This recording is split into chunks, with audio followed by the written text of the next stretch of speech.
ago. There's also some new celebrity intrigue this week. Right as Bitcoin hit its all-time high yesterday, rapper Megan Thee Stallion tweeted a crypto giveaway with Square Cash App that was retweeted by Square CEO Jack Dorsey. But his Welcome to the Crypto Teacher. And guys, please like and subscribe. If you do like what you're listening to, please inform your friends and family and spread all over social media. It is imperative that we get back to learning finances and understand how the world really works.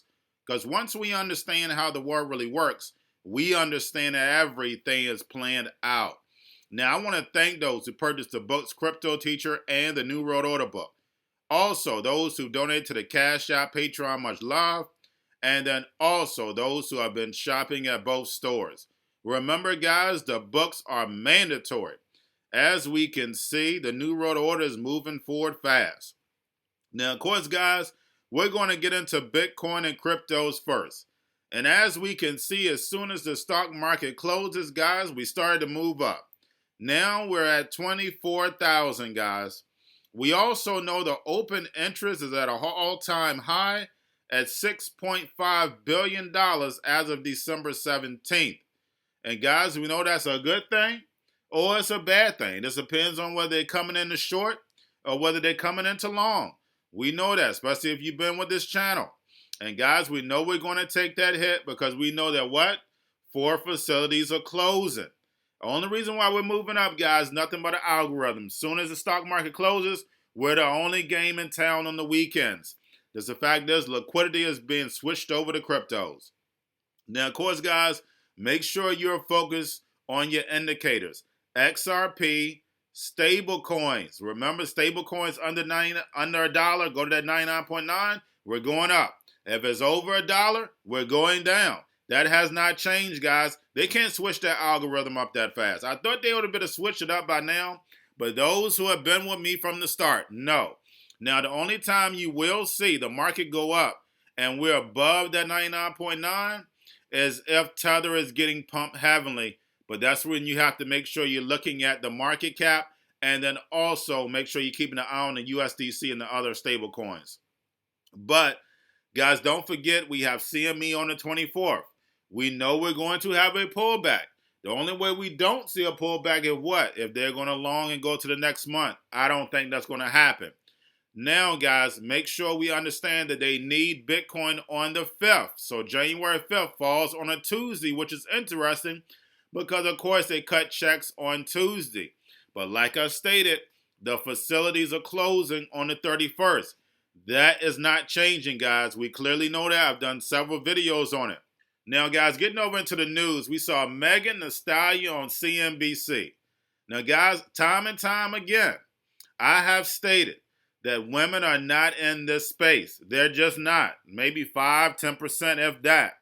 The fact is that the New World Order pushed a button in 2.5 seconds and bam. That's all you hear is women socializing about Bitcoin. I've had several people that I know, women, friends, who have asked me about Bitcoin now. Why? Because of Megan Thee Stallion. That's how quickly it is, guys. That's how influencers change the whole paradigm shift of any generation that fast. Now, guys, y'all know when I first started, I kept asking women, what can I do? What can I do? The New World Order did what? When to go get Megan Thee Stallion. Very easy, guys. But that's how it's played.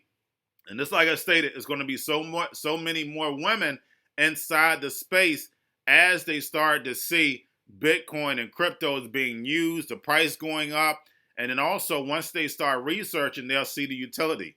So, guys, the New World Order, definitely, that was wonderful. Move, and guys, we know that it's called evil genius because that's exactly what it was.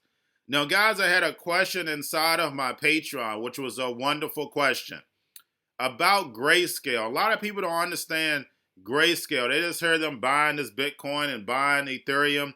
But, guys, what you have to understand is that the only thing they're doing is giving the investors an ability to get a piece of the price action without directly holding the actual asset themselves. So basically giving them exposure. So I'll give you an example. We have Grayscale's Bitcoin went from $5 to $30.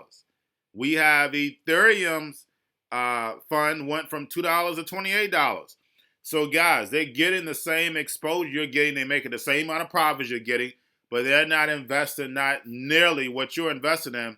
So guys, if you do have an IRA, Roth IRA, you can do that also. And then plus, guys, Ethereum, that was another question that was in the Patreon, is that Ethereum's price was like 6 to 9 times the price of Bitcoins when it comes to the trust. And that's the reason why is because of the actual premium. And the premium is based on the NAV. Now, what's important is that Ethereum, of course, now did a 9-to-1 split. So now the price is a little below Bitcoin. But yes, basically, if you look at it, it looks crazy. But it is based on the premium to net asset value. So basically the NAV. So guys, the premium will fluctuate based on the actual asset's performance. Now guys, I did a video on Brian Brooks last night. Please make sure you check that out. Of course, Brian Brooks was talking about the actual next administration rolling back OCC rules. Now guys, we have the Treasury puts out a proposal that, of course, if you have a self-hosted wallet, that you would have to report if you're withdrawing more than $3,000. And guys, this is the current administration that's supposed to be in favor of cryptos, like Brian Brooks has stated. But guys, we know this is nothing but what? A surveillance tool. $3,000 is not a lot of money. But guys, they're just laying down the tracking system for when the masses actually come in. Now we have Coinbase picks Goldman Sachs to lead the up-and-coming IPO. Now guys, shouldn't that be a conflict of interest? We know Jeremy at Circle worked with Brian Brooks, who was at Coinbase, to create USDC. So that is definitely a conflict of interest. But guys, we have Bitfinex now offers personal loans in Bitcoin and Ethereum. And guys, why are we going to see more of this? Because what it does is that it opens up liquidity. Everybody right now is holding their Bitcoin and Ethereum. They don't want to let it go. So now you can get a loan and still keep your money there and still gain your assets as they keep growing. Now, lastly, guys, we have Trump launches Space Force. Now we have Pence calls the Space Force members guardians. Guardians of the Galaxy, guys. It's hilarious. And as you know, guys, we're definitely living a movie. Better than the Marvel movies. But guys, that's all I have for you. Don't forget about the books, Cryptoteacher and the New World Order book. Also, if you're new to cryptos, Coinbase, Bitrue, Binance, the links are in the description. Also, guys, don't forget about the stock channel, the Cryptoteacher stock channel. You have your Kobo, your chip stocks, your banking, your gaming. While everybody's sitting at home, don't forget about the at-home stocks, the C word, the biotech stocks. Don't forget about those. And while everybody's at home getting free money or waiting on that free money, what are they doing? Drinking and smoking weed. Don't forget about those stocks. And y'all have a wonderful day.